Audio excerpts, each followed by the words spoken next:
Hi, everyone. Welcome to Converge, where conversations matter and conversations lead to action. So, today it's a beautiful sunny day, and we are going to discuss a topic that affects a significant number of women. So we're just going to have a conversation about it. And obviously, as we'll be talking, please enter your comments in the chat, contact us, so that you can also be part of the conversation. So I'm here with Phenyo, and she's just going to introduce herself. Hi everyone, I am Phenyo Wagangwenya, originally Pedi and married to a Swati man. So that is why I am Phenyo Ngwenya. A lot of people get confused to say, why are you Phenyo and you're speaking Zulu?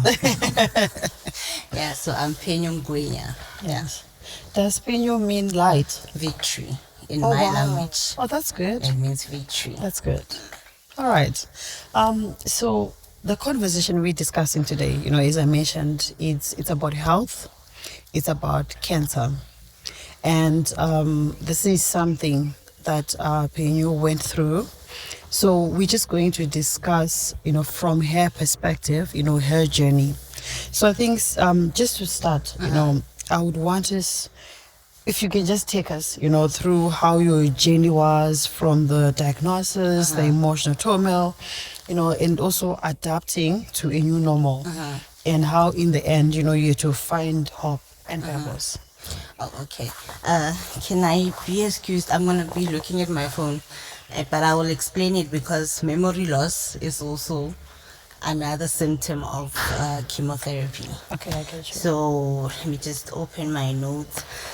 So, how it started, it was 2022 in October, November, around about when we were going towards the festives, where I noticed I had a lump on my right breast, but it was close to my nipple. Yes.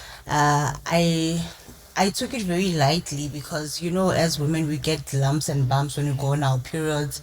They come, they disappear. True. And also, I thought it was one of those. Because, and more often than not, it's nothing, Yes, because I got them a lot growing up. Yes. So I'm used to my breast being a bit lumpy inside. Yes. But this one was close to my nipple and I've never experienced that. Yes. And it was moving. It was not in one place. Like when you touch it, it would move around, and it was a bit painful. Okay. To a point where I started sleeping with a sports bra because it was painful. So I thought, okay, maybe it's this period thing. Women, I'm approaching 40 soon. Maybe my body's changing. But one thing about it, it just bothered my soul.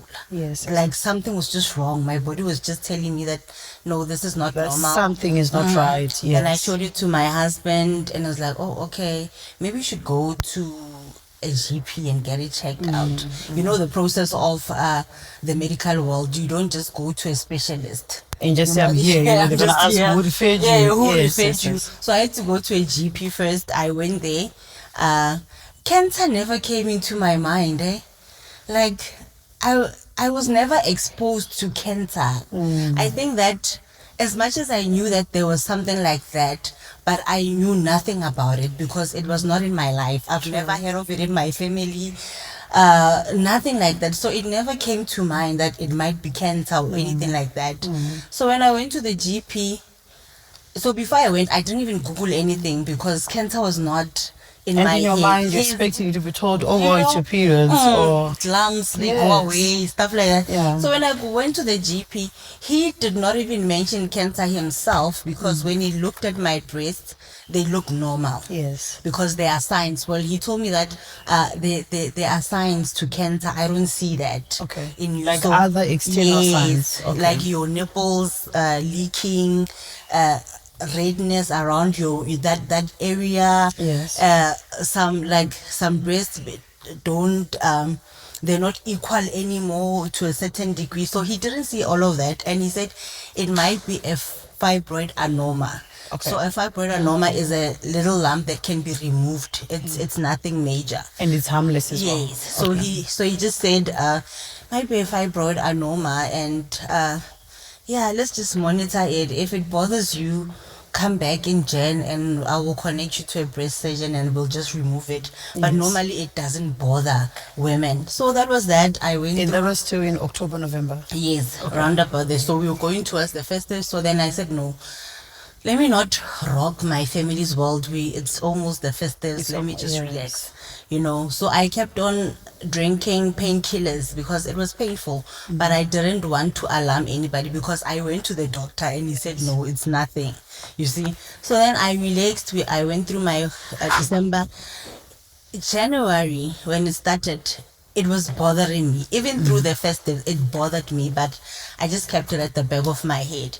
So then I was like, no, I'm going back to him because this is bothering me. Yes. But this time I was going with the intention that you said if it bothers me, we Then can you get can it removed. Yes, I would like for you to remove it. Yes, and then because it's it's done. bothering me. Yeah. So I was going to him with those notions and he gave me a card of a breast surgeon, Dr. Ngobu. She's in Waterkloof. She's amazing. Then I contacted her. I went to see her, and she looked at. I think she's just a woman, and she's dealt with it a lot of times. She's seen it before. Yes, and she's also on the board of cancer awareness and all of these things. She's not just a breast surgeon. She deals with everything. Yes. So when she looked at my breast, she's like, I need you to run tests. And I was like, okay, run tests. In my mind, still not thinking of cancer. I mean, this is a new world for me. Nobody has ever filled with my breast or anything like that. I am not a person that gets sick.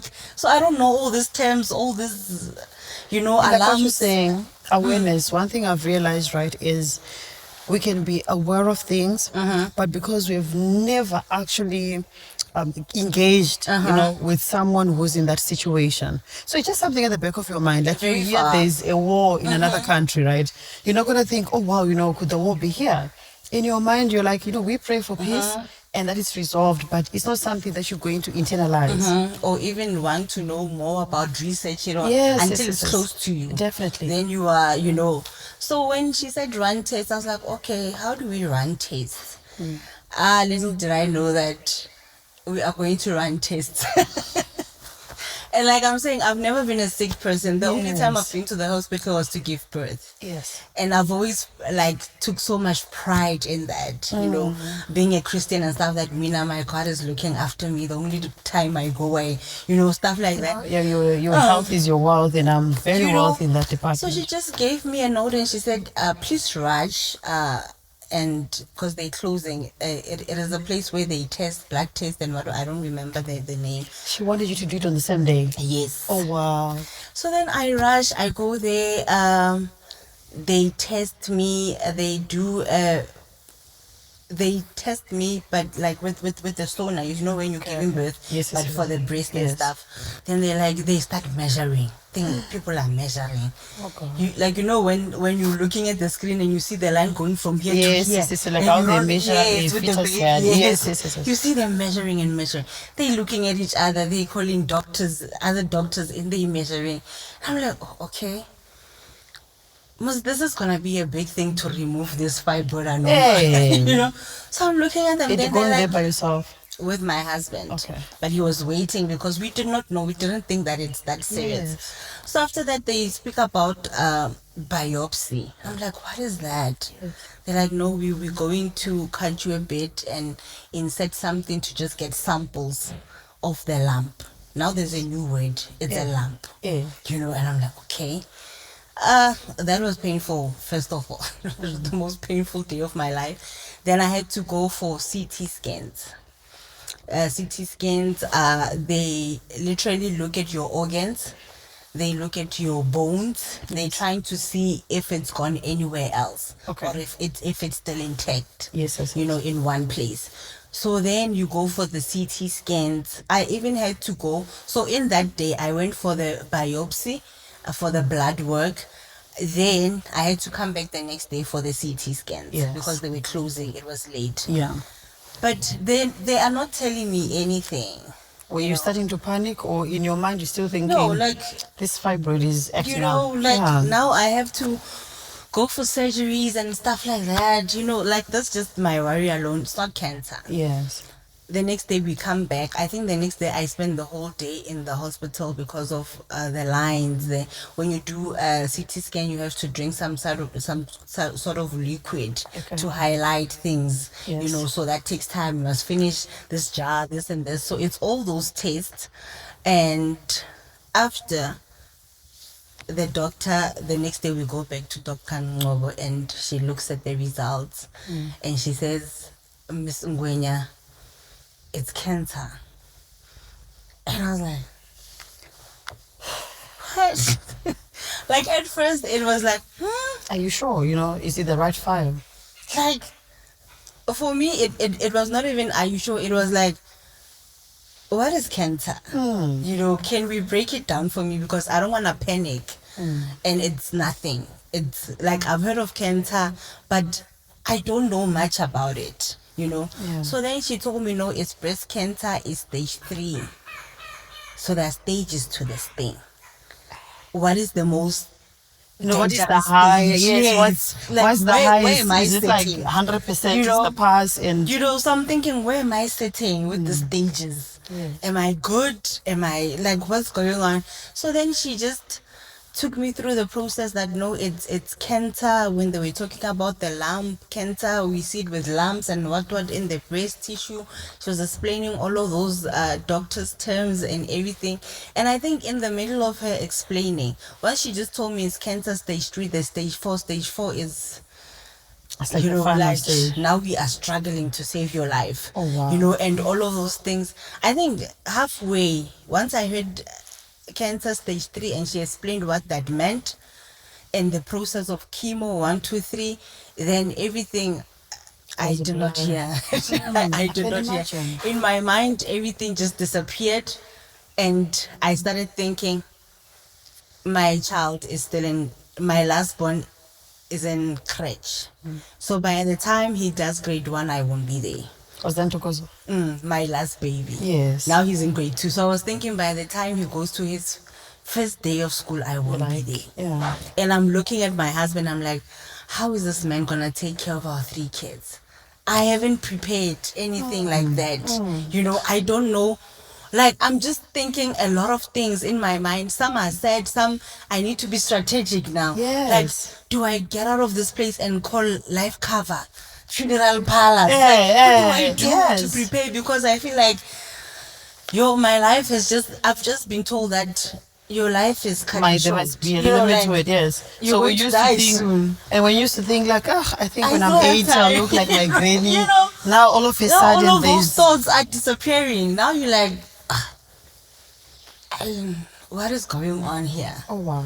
So obviously, you are emotional, you cry. Like, I remember she had to give me another script for me to rush to the same place, because they used to close at 5 and right up it was past 4. Yes. To rush to the same place because she needed another round of biopsy and for them to put a tracker on the lump. Okay. So the tracker is like something that they snap on the lump to see when you start chemo. Yes. They see how far it's shrinking. That's for the measuring. Yes. Is it not painful? It is painful because they're going in, they're snapping something inside of your body, but it also helps them so that if the lump shrinks completely, the tracker will stay in place to see that the lump was and they here. know when to stop. Yes. Okay. And they know where the lump was. Yes.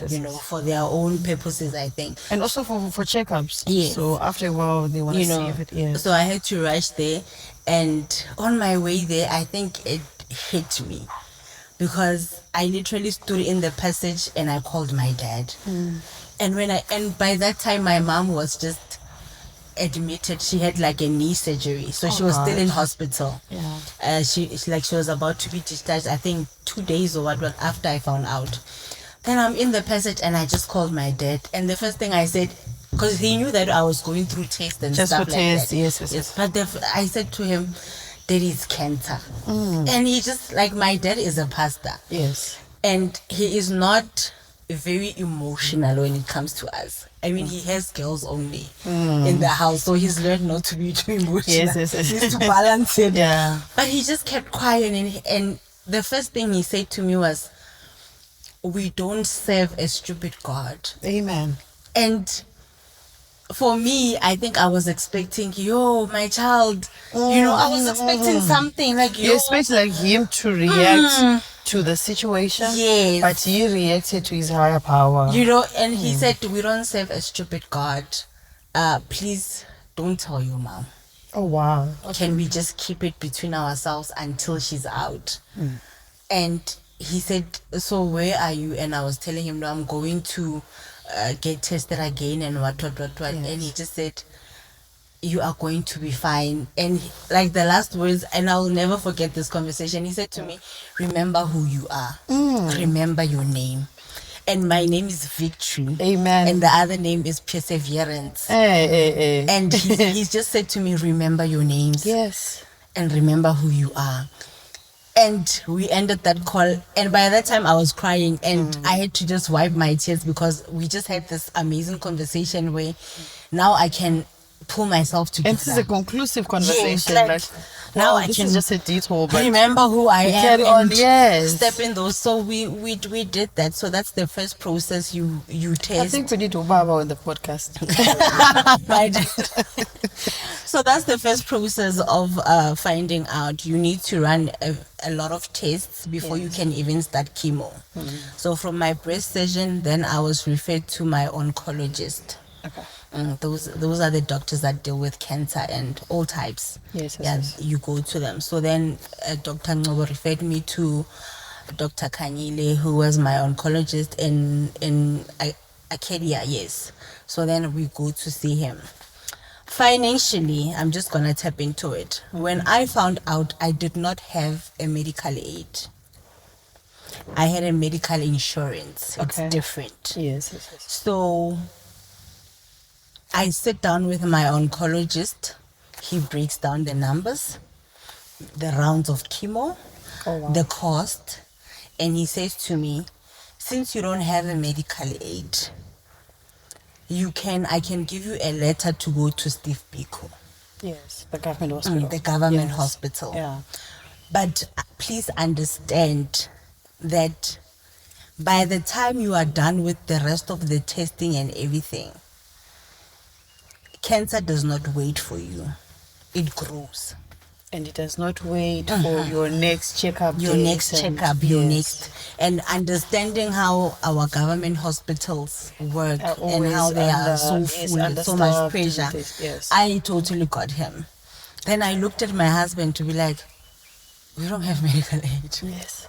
And then it hits you because, like what you're saying, before then you were good. No, you're like, I'm not having any more kids. I'm healthy. Whenever I get the flu, it was just the what if. Like the medical insurance was the if it happens, if my child gets admitted, because we are not sickly people. Yes. So then I'm looking at him and I was like, what are we gonna do? We don't have medical aid. They are telling us the numbers. Before I even start my first round of chemo, the doctor saying I will have to pay 40-something thousand for the first rounds or whatever. Oh wow! So I'm like, okay, if I go to Steve Biko, I'm on a waiting list. Yes, I'm on a waiting list, and they say this thing does not wait for me. No. It grows every time. So then, like having a support system and someone that understands their purpose in your life is very important. Amen. Because when you find out of such things, I took it as in it's my journey. It's my thing that I need to fight. Yes. But having my husband there, he said to me, we are going to win this, no matter what it takes. Amen. And when he said we, it changed my whole mindset. It didn't make me feel so alone anymore. Because now, I was thinking, this is a me thing. Yes. He's outside of this. This is a me thing. Every emotion, every battle, every day, it's a me thing. Yeah. I must prepare myself to soldier on. And I didn't even consider him. But when he said we, it made me feel like, okay, I'm not alone. Yes, I can share my fears. I can share my emotions. I can break down in his arms Yes. because he has taken this task also. He has as it's a personalized it we as thing, well. You know, we are Yes. doing this together. And he said, no matter what, babe, if we need to go to our savings, Yes. we are doing Whatever it this, takes. you know. And he told the doctor, draft everything. Let's see how much it costs. Yes. We are going to do this. When can she start? Oh wow. And the doctor's like, okay, even tomorrow, and you know, like that's the Was two it worlds. that quick? I mean, we live in a world where if you have money, anything can be faster than normal. You know, Because you know what I'm just thinking is, you know, sometimes we hear that someone maybe has a heart problem or a sugar, like sugar levels, right? And people can take years with these things. But what I'm realizing is when it comes to cancer, it's such it's an enemy who's too quick on their feet. So you are diagnosed, to like, you know, match the way the you are energy. saying, yes, because a lot of people have lost their lives because they will find out, and by the time they're still dealing and processing and trying to Going get people through the involved, tests. and then It's growing. yes, and It's- it becomes you know, unmanageable. And that's the sad part also that we need to look at, because I was privileged to have some sort of funding Yes, behind me. yes, Look at a woman who is just being told all these things that I've been told, and they say, be on a waiting list. and that person is probably unemployed, so they're still needing food to eat, also needing to look after children. And you need to, as a patient, take the steps to find out these things. They are not giving to you. And no one is waiting to say, Yes, come, let's let me let's hold do your a hand through checkup, this. let's do this, Let's, like, you're just being told this big thing in your life, and you need to collect yourself, because now you need to do research. Yeah. Now you need to advocate for yourself. Now you need to go fight people for your own life, because by the time you are done with the process and before you even get to the chemo, you are even scared that it might be stage 4 by then. Oh, wow. Because for some patients in the public hospital, it takes months for you before you even just to sit get there. appointments. It takes months. So imagine you are sitting here with this thing that is not waiting for you, that is growing inside you, and there's nothing that you can do. So those are the other things that need to change, where the government and our medical sector needs to diagnose. I know that there's so many illnesses that are also important, but you need to, you know, have To prioritize Yes, some like, of these life-threatening. this is important. This is, let's put this first. Let's do this first. Let's do this for this patient, Yes. because it's so frustrating. So the next day I started my chemo. I think I started, is it the next week? Because I started my chemo on the 27th of Feb 2023. Yes. That was the first day I got my first chemo, and I did 12 rounds. I think 4 of them were the red liquid that they call the red devil.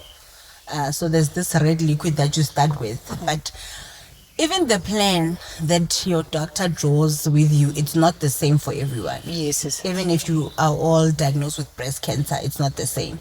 Some patients start with radiation first, some start with surgery first, they remove, then you go to chemo, then Just to radiation. clear. So every plan is different, you know, Yes. depending on the patient. So I started with chemotherapy for 12 rounds. I When you don't know say how many 12 months. rounds, yeah, you know, is it like you do a session, so you go there and you're there for a while, or is it like you go there and it's an appointment and that counts as one? Is it So- something that you have to take? No, it's drip. Okay. So they put a drip on you. Yes. So obviously it's a bag. So you have to sit there for hours until that bag is empty. So you, with the Red Devil one, you take it, and I think you wait for 3 weeks. So you take it once a month. Okay. Yeah. So you do once a month in 3 weeks, because it's very harsh. Okay. So you can't take it. You know, you need your body body needs to recover before you Yes. can come back. So you take it for 4 months, once a month.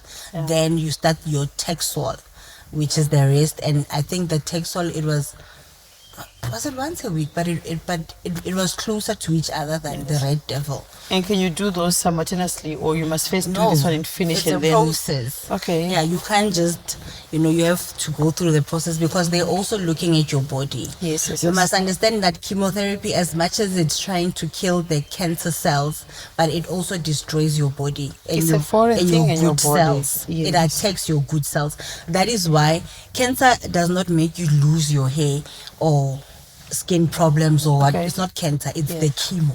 Really? It's the chemo, it's not the cancer. Cancer is very silent. It's very silent. It's a silent killer. It's the chemotherapy Yes. and the radiation for some patients that makes such a difference when you look at someone to be like, no, she is sick. They're not like wrong. something is wrong here. So is it like, I always love having analogies, right? So is it, let's say maybe, it's a hostage situation and now the police is coming to help you. But in the process, they're going to step on your furniture, they're going to be breaking things, maybe shoving you to the side because they are trying to get to this Yes. enemy. So it is chemotherapy, chemotherapy will get you closer to God. You will know Him. You will know God. So, not the cancer, the chemotherapy will show you flames. Oh, the chemotherapy. So with me, another struggle is that I don't have veins. So the first drip that I got, we struggled. We literally got the smallest vein. I actually was going to ask you because when you said it's a trip, every time I've been in hospital, when I'm giving, they struggle everywhere. Yes. Then you see people on social media say, the medical people would take like a whole day looking for the vein, but the mosquito will find it in the dark. So also with me, I don't have veins. Yeah. So with patients like me, then you need to put in a pot. So a pot is something that they put. You see this line here, when you see, so they insert the pot inside, and they hook it up to the largest vein here on your neck. So every time I would get my chemo, they just put the needle in here, then it takes the drip like this. So that's how I would take it. All the time. So for that moment, those couple of hours or however long, you are sitting in that position. I'm hooked, yeah. But they make it comfortable. Like they have couches, they recline, because they know you're gonna be there for a while. Yes. So you sit there, you take your chemo, and the Red Devil, they warned me about it. The nurses, when I got in there, they're like, okay, you're gonna start with the Red Devil. Yeah, this is the one that's gonna show you that, okay, now Things I need are to changed. soldier, because I got it, and after that, my husband was there with me. I'll send you the pictures. You can add them to the video. Definitely. He was there with me. We took it. He was working there. It was fine. It's like drip. Okay, great stuff. I had You're no like, idea. I can do this. I had no idea. Yeah. When we left, I was like, no, I feel. He was asking me, how do you feel? No, I feel fine. Can we go out for lunch? We went out for lunch. And you're like, this nurses are exaggerating. I mean, so by that time, I'm like, you know what, love? We can do this, man. And Lena's like, no, yeah, we can do this. I went out for lunch. Great. I got home, I think around 5 o'clock. Started clicking. I started feeling it. It does feel like something foreign is invading your body. It feels like that. You don't know how to explain it. It's hot flashes. The next thing you're cold. The next thing, you cannot get comfortable for the life of you. You can never. That night, actually they're waking. and they don't even waste time, right? They don't waste time. Like that night, I was struggling. That is when conversations with God started. When I was like, okay, Father, what is this? And how did you decide that I'm your strong soldier to take this? Do you know who I am? I cry over everything. Like, God, I don't even like getting the flu. I don't even like anything that has to do with the hospital. Yeah. How did you decide that I should go through this? So that night, I did not sleep. It was horrible. I think a week later, my hair started falling off. Like literally. From the first sessions. A week later, when you would hold it, it came out. It came out, and then I started Googling. I think after my first chemo, I was a friend of Google and YouTube, and I would not advise that. It did not work for me. Yeah, you see, Google will tell you that, you're coughing, right? This is probably COVID-10. And Swine flu. by tomorrow, it's swine flu. By tomorrow, you might not be around. So I started Googling, and to be honest, I never saw positive videos about it. Oh, wow. Every video that I saw, they died.